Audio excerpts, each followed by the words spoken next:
Night డిన్నర్‌లోకైతే aloo paratha చేద్దామని start చేశాను.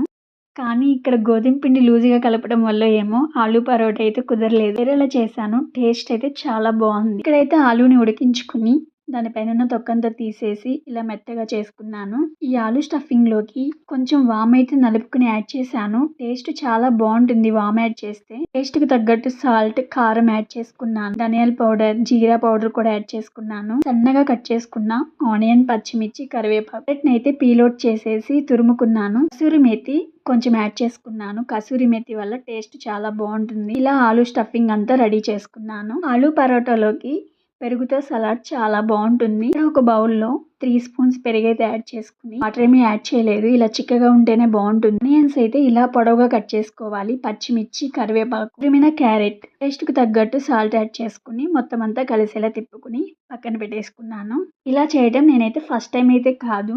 3 are 4 times చేశాను. చాలా బాగొచ్చేది. ఇక్కడ గోధుమ పిండి లూజ్‌గా కలిపినట్లున్నాను. ఆలు పరోటా చేయడానికైతే అస్సలు రాలేదు. ఇలా కాదులే అని చాలా పలుచగా చపాతీ అయితే చేసుకుని దానిపైన ఆలు స్టఫింగ్‌నైతే ఇలా స్ప్రెడ్ చేసేసాను. దానిపైన ఇంకో చపాతీ అయితే పెట్టేసాను.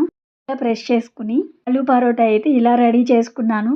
ఇలా చేసినా చాలా బావుంది. ఫస్ట్ చేసిన ఆలు పరోటా అయితే ఇక్కడ చూపిస్తున్నా కదా ఇలా ఫెయిల్ అయిపోయింది. స్టవ్ ఆన్ చేసుకుని ప్యాన్ పెట్టుకుని ఆయిల్ కానీ బటర్ కానీ అప్లై చేసుకుని రెడీ చేసుకున్న ఆలు పరోటానైతే ఆ ప్యాన్ పై వేసుకుని ఆయిల్ ఆర్ బటర్ రెండు వైపులా అప్లై చేసి ఇలా అయితే కాల్చుకోవాలి చపాతీలు. బటర్ తో కానీ ఆలు చపాతీ ప్రిపేర్ చేసుకుంటే చాలా బాగుంటాయి. ఇలా 2 సైడ్స్ ఎర్రగా అయితే కాల్చుకుని ఇలా ప్లేట్లోకి సర్వ్ చేసుకుని సైడ్ డిష్ గా పెరుగుతో సలాడ్ అయితే చేశాను కదా, దానితో ఈ ఆలు చపాతీ నంచుకుని తింటే చాలా బాగుంటుంది. వేరే కర్రీ అంటూ ఏం అవసరం లేదు. ఈ పెరుగు సలాడ్ తో అయితే చాలా టేస్టీగా ఉంటుంది. ఆలు పరోటా చేయడం స్టార్టింగే రాకపోతే చేస్తూ ఉంటే అలవాటు అవుతుంది. చేసేటప్పుడు గోధుమ పిండి కొంచెం గట్టిగానే కలుపుకోవాలి. అయితే లూజ్గా అయ్యింది నాకు. ఇలా అయితే ప్రిపేర్ చేశాను. ఇలా చేసినా చాలా బాగున్నాయి. మీరు ట్రై చేయాలనుకుంటే ఇలా ఒకసారి ట్రై చేయండి. అలాగే నా వీడియో నచ్చితే లైక్ చేయండి, సబ్స్క్రైబ్ చేయండి. Thank you for watching.